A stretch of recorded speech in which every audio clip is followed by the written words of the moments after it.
بسم اللہ الرحمن الرحیم ولا يجوز بيع المراعي ولا اجارتها کہ چراگاہ کی بیع جائز نہیں اور نہ اسے کرایہ پر دینا۔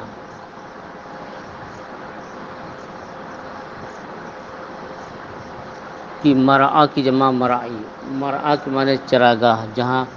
گھاس ہوتی ہے جانور چرتے ہیں،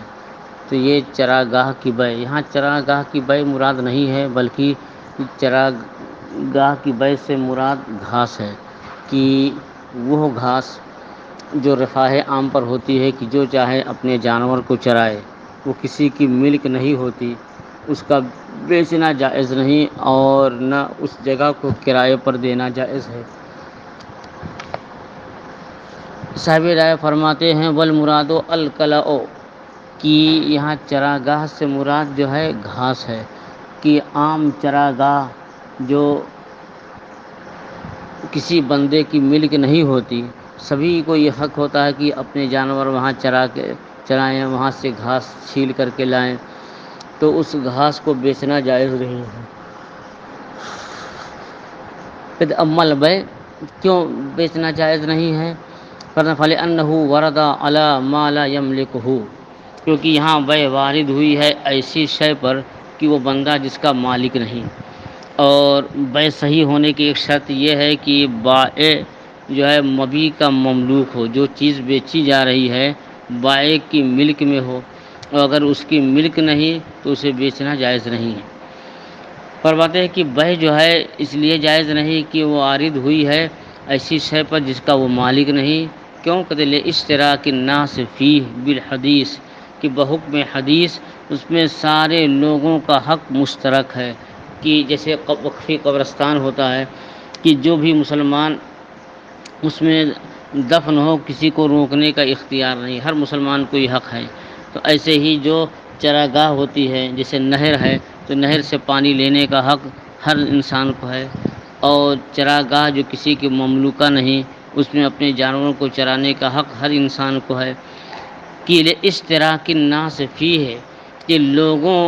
کی اس میں شراکت ہے، لوگ اس میں مشترک ہیں،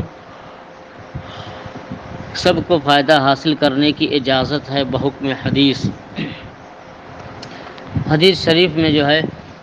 فرمایا گیا کہ الناس شرکاء فی الثلث، کہ فی الثلاث، کہ لوگ جو ہے تین چیزوں میں شریک ہیں، پانی، آگ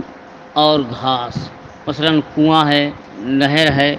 ندی ہے، تو اگر کوئی کنویں سے، نہر سے، ندی سے پانی لینا چاہے تو کوئی روک نہیں سکتا ہے۔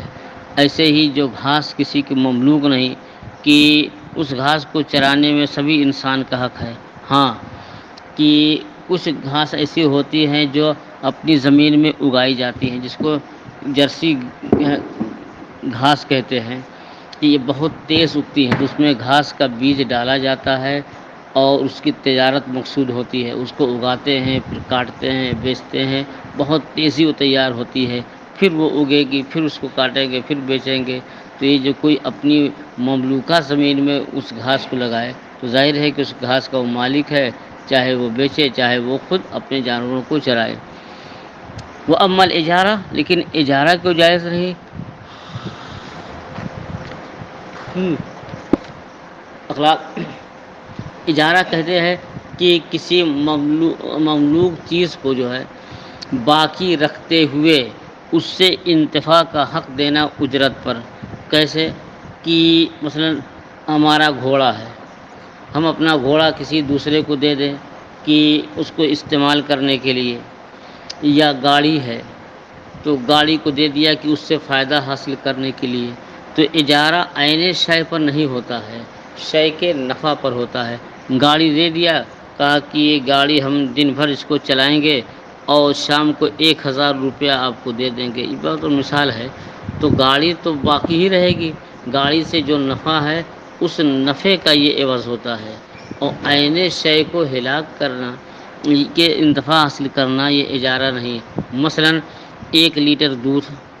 آپ نے کہا کہ مجھے بیچو نہیں بلکہ 1 لیٹر دودھ کرائے پر دے دو، میں 50 روپیہ دوں گا، تو دودھ باقی رکھتے ہوئے اس سے انتفاع کی کوئی صورت ہے ہی نہیں۔ ہاں دودھ جب ہلاک ہوگا تبھی تو اس سے فائدہ حاصل ہوگا، یا تو اسے آپ دہی بنا دیں، تو جب دہی بن بھی جائے گا ابھی فائدہ نہیں ہے، اس سے جو ہے آپ پی لیں، روٹی سے کھا لیں۔ دودھ ہے تو دودھ سے انتفاع جائز نہیں جب تک کہ وہ جو ہے دوسرے کی ملک میں جو ہے داخل نہ ہو جائے، کہ عین دودھ میں جو ہے کہ عین شے پر جو ہے یہ کرایہ ہوتا ہی نہیں ہے، اور یہاں دودھ پی لیں گے تو عین شے کی بے ہوتی ہے، اور کرایہ ہوتا ہے کہ عین کو باقی رکھتے ہوئے اس سے انتفاع حاصل کرنا۔ مثلا مکان ہے، دکان ہے، کہ اس کا کرایہ صحیح ہے کہ عین مکان باقی رکھتے ہوئے اس سے انتفاع مقصود ہوتا ہے کہ اس سے فائدہ حاصل کیجیے، رہائش اختیار کیجیے، دکان لگائیے۔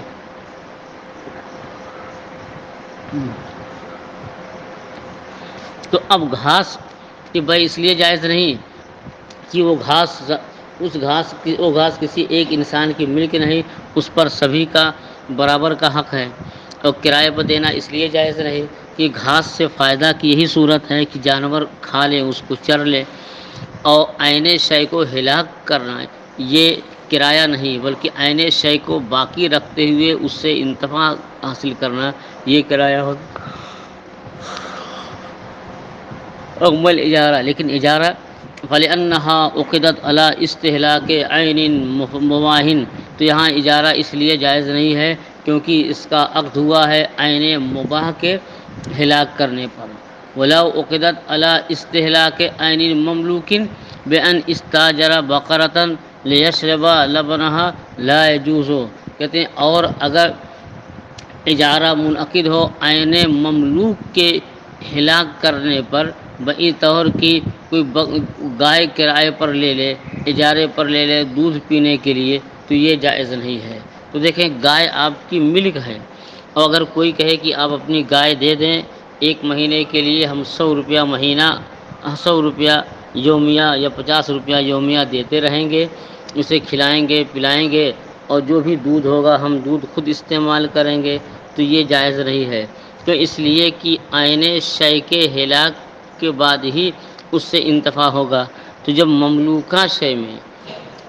جو ہے عین شے پر، عین شے کو کے استہلاک پر اجارہ جائز نہیں، تو جو مباح ہو تو اس میں عین شے کے استہلاک پر اجارہ کیوں کر درست ہوگا۔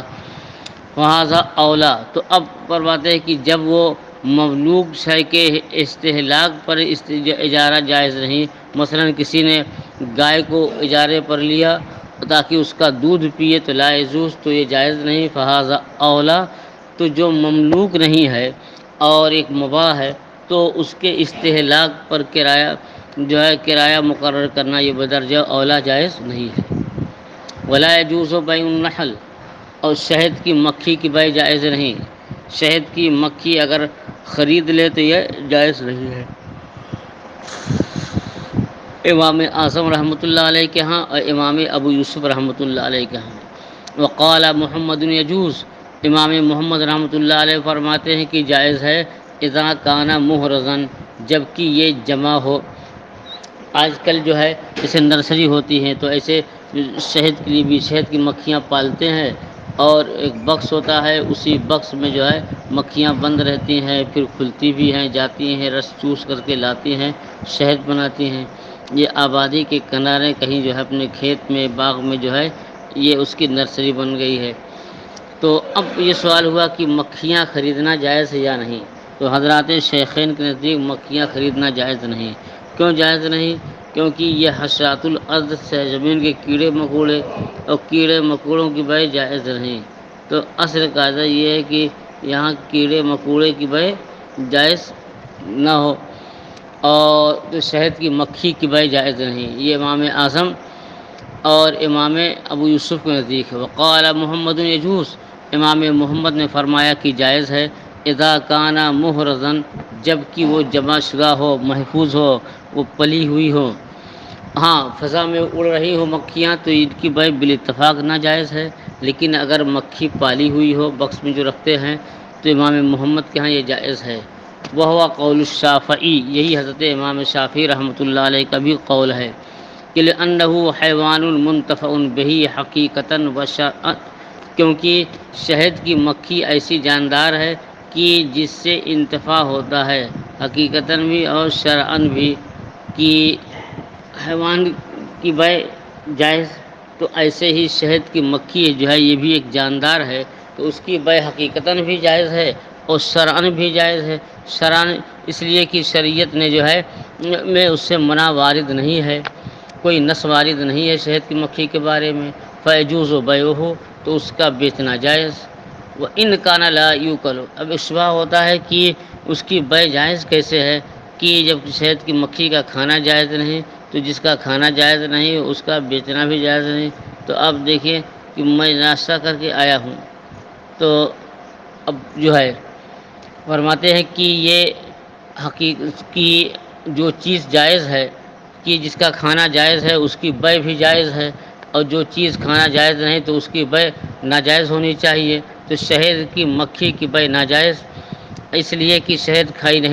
کی مکھی کھائی نہیں جاتی ہے، اس کا جواب دے رہے ہیں۔ فیجوز و بیعہ، تو شہد کی مکھی کا بیچنا جائز اگرچہ وہ کھائی نہیں جاتی۔ کل بغل والحمار، جیسے کہ کھچر اور گدھا کی اس کی بے بلا شبہ جائز ہے، اگرچہ یہ کھائی جو ہے نہ کھچر کھایا جائے نہ گدھا کھایا جائے۔ تو بے کے حلال ہونے کے لیے ضروری نہیں ہے کہ وہ چیز معقول اللحم بھی ہو، جیسے مٹی ہے تو مٹی کی بے جائز ہے، لوگ مٹی لیتے ہیں مکان میں ڈلوانے کے لیے، تو مٹی کی بے جائز، لیکن مٹی کھانا جائز نہیں۔ تو بہت سی چیزیں ہیں کہ جن کی بے جائز ہے لیکن ان کا کھانا ناجائز۔ ولہما، حضرات شیخین کی دلیل کہ انہو من الحوام، حامہ کی جمع کیا ہے؟ حوام، کی شہد کی مکھی یہ کیڑے سے، حشرات الارض سے ہے، یہ کیڑا ہے، فلا یجوز بیعہ، تو اب اس کا بیچنا جائز نہیں۔ تو کالزنابیر، جیسے کہ کیا ہے کہ بھیڑ ہے، جیسے کہ آپ ہڈا دیکھتے ہوں گے کہ جو پیلے کلر بھی ہوتے ہیں لال بھی ہوتے ہیں، بڑا والا جو ہے عموماً مٹھائی پر بیٹھتے ہیں، تو اس کی بے جائز نہیں ہے۔ کہ ویجوز، ہاں، کہ والانتفاع بما یخرجہ منہ لا بعینہ، اور انہوں نے امام شاہ محمد نے یہ کہا کہ یہ حیوان ہے منتفع بھی، کہ اس سے انتفاع ہوتا ہے، تو اس کا جواب دے رہے ہیں کہ عین مکھی سے انتفاع نہیں، باقی مکھی سے جو چیز نکلتی یعنی شہد، اس سے انتفاع جائز ہے۔ والانتفاع بما یخرج منہ، اور انتفاع اس چیز سے ہے جو اس سے نکلتی ہے، اور لا بعینہ، بعینہ جو ہے مکھی سے نہیں، ولا یکون منتفعا بہ، تو نفس مکھی یہ منتفع بہ نہیں ہے۔ قیلا، اللہ قبل خروج، اس سے شہد کے نکلنے سے پہلے جو ہے وہ قابل انتفاع نہیں۔ حتی لو باء کوارۃ فیہا اصل، یہاں تک کہ اگر کسی نے شہد کا چھتا بیچا اور جس میں شہد ہے، بما فیہا من النحل، اور اس میں جو مکھیاں ہیں ان مکھیوں کے ساتھ بیچا، یعنی چھتے میں شہد اور اس میں مکھی، تو اگر کسی نے چھتا بیچ دیا شہد اور مکھی کے ساتھ، تو اب یہ بے جائز ہے۔ اور صبح یہ ہوتا ہے کہ کیسے جائز ہے، کہ اس چھتے میں بھی تو مکھیاں ہوتی ہیں، یہ جو شہد لیتے ہیں اس میں بھی تو مکھیاں رہتی ہیں، تو مطلقاً شہد کی بے ناجائز ہونی چاہیے۔ تو اب فرماتے ہیں کہ اگر کسی نے چھتا بیچا، شہد کا چھتا بیچا جس میں شہد بھی ہے اور اس میں مکھیاں بھی ہیں، تو یہ مکھیوں کی بے جائز ہے، یہ طبعا لہو، شہد کے تابع ہو کر کے، وہاں اصالتاً مکھی کی بے نہیں ہے، اصالتاً شہد کی بے ہے۔ ہاں، اب اس کے ساتھ جو ہے وہ موم وغیرہ بھی ہے اور کچھ مکھیاں بھی ہیں۔ کذا ذکرہ الکرخی، ایسا ہی امام کرخی رحمۃ اللہ علیہ نے ذکر کیا ہے۔ ولا یجوز بیع دودھ القز عند ابی حنیفہ، اصلی ریشم کیڑے سے تیار ہوتا ہے، کچھ تو ایسے ریشم بناتے ہیں دھاگے کی طرح، وہ پیور ریشم نہیں۔ تو اب دھاگا بنتا کیسے ہے؟ یہ کیڑے کی مدد سے وہ لوگ پالتے ہیں، جو شہد کی مکھیاں پالی جاتی ہیں، وہ بھی جو ہے ویسے یہ لوگ جو ہے کہ جو ہے ریشم کے کیڑے، ہاں ریشم بنانے کے لیے اب اس کا کیڑا خریدتے ہیں، اور کیڑے سے جو ہے یہ ریشم نکلتا ہے، تو اب اس ریشم کے کیڑے کی بے جائز ہے یا نہیں؟ تو جواب دیتے ہیں کہ امام اعظم رحمۃ اللہ علیہ کے نزدیک ناجائز، کیونکہ وہی دلیل اوپر مذکور ہوئی کہ وہ کیڑا ہے، اور کیڑا جو ہے خریدنا بیچنا جائز نہیں۔ اور امام محمد رحمۃ اللہ علیہ فرماتے ہیں چونکہ وہ قابل انتفاع ہے تو ان کی دلیل کا معیار کیا ہے؟ قابل انتفاع۔ تو کھچر قابل انتفاع ہے، گدھا قابل انتفاع ہے، ویسے ہی یہ جو ہے یہ بھی قابل انتفاع ہے، اس لیے ان کے نزدیک اس کی بیع جائز ہے۔ دیکھیے ولا یجوز بیع دود القص، قص کے معنی ریشم، اور ریشم دودھ کا کیڑا، اور ریشم کے کیڑے کی بیع جائز نہیں، کیوں؟ لأنہ من الحوام، اس لیے کہ یہ اس لیے ہاں کہ وہ جو ہے حوام سے یعنی کیڑا ہے۔ عند ابی یوسف، امام ابو یوسف کے نزدیک یہ جائز ہے، اذا ظہر فیہ القص، جب کہ اس میں ریشم بن چکا ہو، تو ریشم ظاہر ہو رہا ہو تو اس کی بیع جائز ہے، تبعا لہو، ریشم کے جو ہے تابع ہو کر کے۔ وعند محمد یجوز، اور امام محمد رحمۃ اللہ علیہ کے نزدیک ریشم کے کیڑے کی بیع جائز ہے، کیف ما کان، کیسے بھی ہو، لکونہ منتفعا بہ، کیونکہ یہ منتفع بہ کہ اس سے فائدہ حاصل کیا جا سکتا ہے، کہ اگر فی الحال اس میں ریشم نہیں ہے تب بھی اس سے ریشم پیدا ہوگا، تو چاہے فی الحال ریشم موجود ہو یا موجود نہ ہو، دونوں صورتیں جائز ہیں۔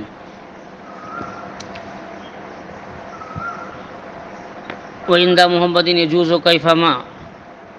کان، امام محمد رحمۃ اللہ علیہ کے نزدیک جو ہے ریشم کے کیڑے کی بیع جائز ہے جیسے بھی ہو، کہ لکونہ منتفعا بہ، کیونکہ وہ منتفع بہ ہے کہ اس سے فائدہ حاصل کرنا جائز ہے۔ ولا یجوز بیع بیضہ عند ابی حنیفہ وعندہما یجوز، اور تو ریشم کا کیڑا ہوتا ہے، کیڑا یہ پیدا ہوتا ہے انڈا سے، اب تو یہ ہے کہ ریشم کے کیڑے کی بیع جائز نہیں، تو اب کیڑا بھی نہیں پیدا ہوا، ابھی انڈا کی شکل میں، جیسے کبوتر ہے پہلے وہ انڈا رہتا ہے، انڈا کے بعد پھر بچے پیدا ہوتے ہیں، چھپکلی ہے آپ نے دیکھا ہوگا، چھپکلی کا چھوٹا چھوٹا جو ہے انڈا ہوتا ہے، اور پہلے وہ پئیں گے پھر بعد میں جو ہے اڑائیں گے، تو اب وہ فرماتے ہیں کہ ہاں ریشمی کیڑے کے انڈے کی بیع جائز نہیں، امام اعظم رحمۃ اللہ علیہ کے نزدیک، وعندہما یجوز، اور حضرات صاحبین کے نزدیک یہ جائز ہے، کہ لمکان ضرورہ، یہ ضرورت کی وجہ سے، اور ضابطہ ہے کہ الضرورات و تبیح المحظورات، کی ضرورتیں ممنوع کو مباح کر دیتی ہے۔ وقیل ابو یوسف ما ابی حنیفہ، یہ قول ہے کہ امام اعظم ابو حنیفہ رضی اللہ تعالی عنہ کے ساتھ امام ابو یوسف بھی ہیں، ان دونوں بزرگوں کا بھی جو ہے ایک ہی قول ہے۔ وہ کما فی دود القص، جیسے کہ ریشمی کیڑے میں، کہ ریشمی کیڑے کی بیع امام اعظم امام ابو یوسف نے نزدیک ناجائز، تو ایسے ہی جو ان کی اولاد، بچے کی اولاد جو ہے بغیر اس کے جائز ہے نہیں، اس کے لیے ہاں۔ ولا یجوز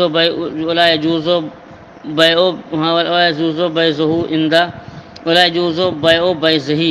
اور ریشمی کیڑے کی جو ہے ریشمی کیڑے کے انڈے کی بیع جائز نہیں، امام اعظم نزدیک اور صاحبین کے نزدیک جائز ہے، اس ضرورت کی وجہ سے۔ وقیل ابو یوسف ما ابی حنیفہ، یہ قول یہ ہے کہ امام ابو یوسف امام اعظم کے ساتھ ہیں، جیسے کہ ریشمی کیڑے کی بیع میں۔ والحمام اذا علم عددها، اور کبوتر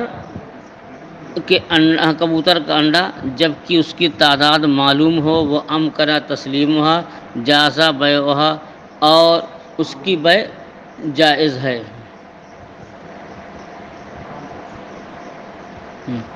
کہ کبوتر کا بچہ ہو یا کبوتر کا انڈا ہو، تو کبوتر کے بچے کی بیع بھی جائز ہے، کبوتر کے انڈے کی بھی بیع جائز ہے، اور کبوتر کی بیع حمام جب کہ اس کی تعداد معلوم ہو کہ کتنی کبوتر ہے، اور اسے مشتری کے حوالے کرنا ممکن ہو تو اس کی بیع جائز، لأنہ مال مقدور التسلیم، کیونکہ یہ مال ہے جو مقدور التسلیم ہے۔ ولا یجوز بیع العابق للنہی، نبی علیہ السلام، اور جو ہے کی بیع جائز نہیں، لنہی حضور صلی اللہ علیہ وسلم کے منع کرنے کی وجہ سے، کہ ولأنہ لا یقدر علی تسلیمہ، کسی نے منع نہیں کیا ہے اس کے ثبوت کرنے پر، اور جو غلام بھاگ جائے اس کو جو ہے عبد عابق کہتے ہیں، بھگیڑو غلام۔ تو بے کی شرائط میں سے شرط یہ بھی ہے کہ بے کہ مبی مقدور التسلیم ہو، کہ مشتری بائع جو ہے مبی کو مشتری کے حوالے کر سکتا ہو، اور اگر ایسی چیز ہو کہ بائع کو اس پر قدرت نہیں ہے مشتری کے حوالے کرنے پر، تو یہ بے فاسد ہوگی۔ جیسے فضا میں اڑتی ہوئی چڑیا، یعنی کہ اسے ہم یا آپ کوئی بھی مشتری کے حوالے نہیں کر سکتے ہیں۔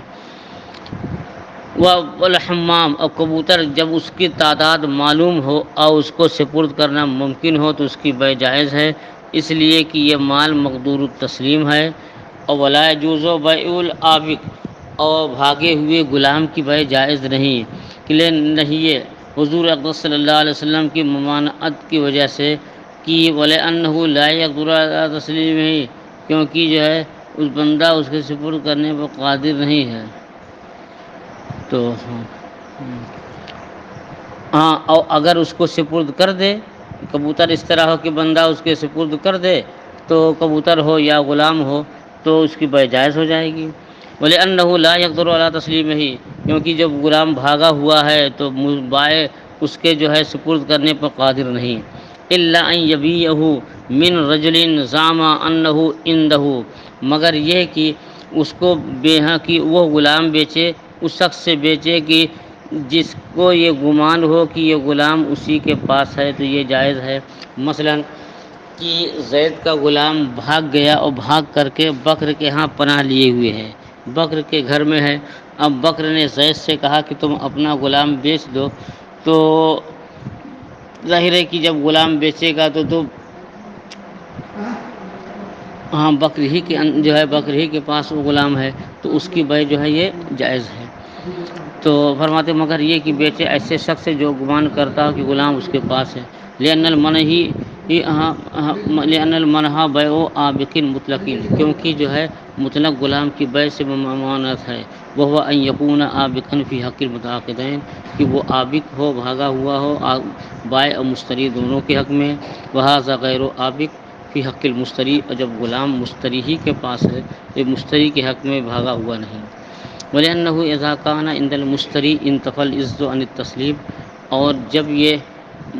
جب غلام جو ہے مشتری ہی کے پاس ہے تو غلام کو مشتری کے پاس سپرد کرنے سے عاجز ہونے کی نفی ہو گئی، اور بھاگے ہوئے غلام کی بے اس لیے ناجائز تھی کہ بائع اسے مشتری کے حوالے کرنے پر قادر نہیں، اور یہاں وہ غلام بائع مشتری ہی کے پاس موجود ہے، اس لیے عز کی نفی ہو گئی۔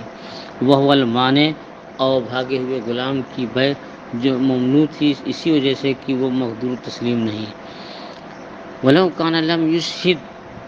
يَجِبُ أَنْ يُصِيرَ قَابِضًا، اب یہ ثم لا يصير قابضا بمجرد العقد اذا كان في يده وكان اشهد عند اخذه لانه امانة عنده وقبض الامانت لا ينوب عن قبض المبيع۔ اب اس کی چند صورتیں ہیں کہ زید کا بھاگا ہوا غلام بکر کے پاس ہے۔ اب ایک تو صورت یہ ہے کہ غلام بھاگا جا رہا تھا، بکر پہچان رہا تھا، تو بکر نے پکڑ لیا اور دو آدمیوں کو گواہ بنا لیا کہ یہ زید کا غلام بھاگا جا رہا تھا اور میں نے اسے پکڑ لیا ہے زید کے پاس واپس کر دوں گا، واپس کرنے کے لیے۔ تو اب یہ غلام جو پکڑے ہیں زید کے پاس واپس کرنے کے لیے، پھر زید کے پاس گیا اور کہا تمہارا غلام جو ہے میرے پاس ہے، تم اسے مجھے ہاتھ بیچ دو، تو اب اس نے بیچ دیا، تو اب یہ غلام جو ہے یہ بکر کے قبضے امانت میں ہے، کیوں؟ اس لیے کہ اس سے معلوم ہو گیا کہ کس نے بیچا ہے، کون اس کا مالک ہے، اور تو اسے بیچنا جو ہے جائز تو ہے، لیکن اب یہ قبضہ کیا ہے، قبضہ مانا جائے گا کہ نہیں؟ فرماتے ہیں کہ پھر جو ہے وہ مشتری قابض نہیں ہوگا صرف عقد ہی سے، جب کہ مشتری کے ہاتھ میں ہو اور اس نے گواہ بنا لیا ہو اس کے پکڑتے وقت کہ یہ میں فلاں کے لیے پکڑ رہا ہوں، لأنه امانۃ عنده، کیونکہ اس صورت میں بائع کے پاس وہ امانت ہے، کیونکہ مشتری کے پاس امانت ہے، کیونکہ اس نے جو ہے زید ہی کے لیے پکڑا ہے کہ میں واپس کر دوں گا۔ وقبض الامانت لا ينوب عن قبض البیع، اور امانت کا قبضہ یہ بے کے قبضے کے قائم مقام نہیں ہوتا۔ ولو کان لم یشہد، اور اگر جو ہے مشتری نے جب غلام پکڑا ہے اور پکڑتے وقت یہ گواہ نہیں بنایا تھا کہ میں اسے واپس کر دوں گا، تو یجب ان یصیر قابضا، تو واجب یہ ہے کہ وہ جو ہے جب اس نے خرید لیا تو خریدتے ہی وہ بائع کے قبضے میں ہو جائے، ان مشتری کے قبضے میں ہو جائے، کہ لأنه قبض غصب، کیونکہ یہ غصب کا قبضہ ہے۔ ولو قال عند هؤلاء، اور اگر اس وقت ہے کہ بع منی عند ہاں، ولو قال ہوا عند فلان فبعه منی، اب یہاں تیسری صورت ہے کہ غلام جو زید کا بھاگا ہوا غلام مشتری کے پاس نہیں بلکہ تیسرے آدمی کے پاس ہے، مثلا خالد کے پاس ہے، اور زید سے کہا کہ تمہارا غلام جو ہے خالد کے پاس ہے، تم اس کو میرے ہاتھ بیچ دو۔ کہتے ہیں اگر کہا تمہارا غلام فلاں کے پاس ہے فبعه منی، تم اس کو میرے ہاتھ بیچ دو، فباعہ، تو اس نے بیچ دیا، لا یجوز، تو یہ بھائی جائز نہیں، کہ لأنه آبق فی حق المتعاقدین، کیونکہ متعاقدین کے حق میں وہ بھاگا ہوا غلام ہے، ولأنه لا يقدر على تسلیمہ، کیونکہ اس کے سپرد کرنے پر وہ قادر نہیں، ولو باع العابق، اور اگر بھاگے ہوئے غلام کو بیچا، ثم عاد من العباق، پھر وہ بھاگے ہوئے سے واپس آ گیا، تو لا یتم ذلک العقد، تو یہ عقد تام نہیں، کیوں؟ اس لیے جب وہ غلام بھاگا تھا پتہ نہیں کہ کہاں ہے، تو وہ بیع باطل تھی، اور جب غلام لوٹ کر آ گیا تو اب بیع منعقد نہیں ہوگی، بلکہ اثر نو ان کو جو ہے ایجاب و قبول کرنا ہوگا۔ کہتے ہیں اور اگر جو ہے بھاگا ہوا غلام واپس آ جائے تو یہ جو ہے لا یتم ذلک، تو عباق اگرچہ تام نہیں ہے، لأنه وقع باطلا، کیونکہ بھاگے ہوئے غلام کی بیع باطل ہے، تو لانعدام المحلیت، محل کے معدوم ہونے کی وجہ سے، کبیع الطیر فی الہوا، جیسے کہ ہوا میں پرندے کی بیع، چڑیا کی بیع۔ وعن ابی حنیفہ انہ یتم العقد، امام اعظم رحمۃ اللہ علیہ سے مروی ہے کہ یہ بیع تام ہے، کہ اذا لم یفسخ، جبکہ وہ فسخ نہ ہو، لأن العقد انعقد بقیام المالیت، کیونکہ عقد جو ہے منعقد ہو گیا مالیت کے قائم ہونے کی وجہ سے، والمانع قد ارتفع، اور مانع جو ہے مرتفع ہو چکا ہے، وهو اور سپرد کرنے سے عاجز ہونا ہے،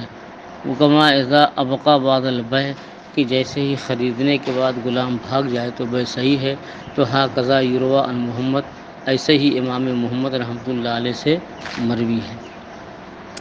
وقال ولا يجوز بيع لبن امرأة في قدح، عورت کا دودھ بیچنا جائز نہیں، عورت کے پستان میں دودھ ہے اور اس کی بیع جائز نہیں، اور کیونکہ عورت یہ آزاد ہے اور انسان ہے، انسان کے جز کی بیع جائز نہیں۔ اچھا، اور اب اس کی دو صورت ہے کہ دودھ پستان میں ہے یا پستان سے نکال کر کے گلاس اور پیالے میں ہے، خواہ پستان میں ہو اور خواہ جو ہے نکال کر کے کپ پیالے گلاس میں ہو، اس کی بھی بیع جائز نہیں، اور عورت کے دودھ کی بیع جو پیالے میں ہو جائز نہیں۔ وقال الشافعی یجوز، امام شافعی فرماتے ہیں کہ اس کی بیع جائز، لأنه مشروب طاہر، کیونکہ یہ دودھ پی جانے والی چیز ہے، طاہر ہے، اور ہماری دلیل کی انہ جز الآدمی، کی یہ آدمی کے جز ہے، وهو بجمیع اجزائہ مکرم مصون عن الابتذال بالبیع، کہ یہ آدمی کا جز ہے اور آدمی کا جز مکرم ہے، معظم ہے، اور بیع کے ذریعے سے جو ہے اس کے تحقیر سے محفوظ ہے، کہ جو چیز بیچی جاتی ہے تو بائع کو اختیار ہے کہ اپنی مملوکہ چیز، مشتری کو اختیار ہے کہ اپنی مملوکہ چیز جس طرح چاہے استعمال کرے، تو گویا جو ہے وہ مبتذل ہے بیع کے ذریعے سے، لیکن انسان کا جز جو ہے یہ محفوظ ہے ابتذال سے۔ ولا فرق فی ظاہر روایا، ظاہر روایا میں کہ آزاد عورت کے دودھ اور باندی کے دودھ میں کوئی فرق نہیں۔ وعن ابی یوسف انہ یجوز بیع لبن الامۃ، امام ابو یوسف رحمۃ اللہ علیہ کے نزدیک باندی کا دودھ کی بیع جائز ہے، اس لیے انہ یجوز ایراد العقد علی نفسها، کیونکہ کہ نفس باندی، ذات باندی پر عقد وارد کرنا جائز ہے، کہ باندی کی بیع جائز، تو جب باندی کی جائز ہے تو اس کی جیسے پستان سے جائز کیوں نہیں ہوگا۔ امام ابو یوسف فرماتے ہیں کہ نفس کی باندھی کا دودھ بیچنا جائز اسے اس لیے کہ نفس باندھی پر عقد وارد کرنا جائز ہے، وقضا اللہ جو ہے کہ وقضا اللہ جزیہ ایسے اس کے جزء پر بھی جائز، یہاں سے اس کے جزء کی بے بھی جائز، جب نفس باندھی کی بے جائز تو اس کے جزء یعنی دودھ کی بے بھی جائز ہے امام ابو یوسف نزدیک۔ قلنا ہم کہتے ہیں کہ الرق قد حل نفسها کہ رقیت تو اس کے نفس میں حلول کر چکی ہے، فاما الذین طعم اللبن فلا رق فیہ لیکن دودھ تو دودھ میں کوئی رقیت نہیں ہے،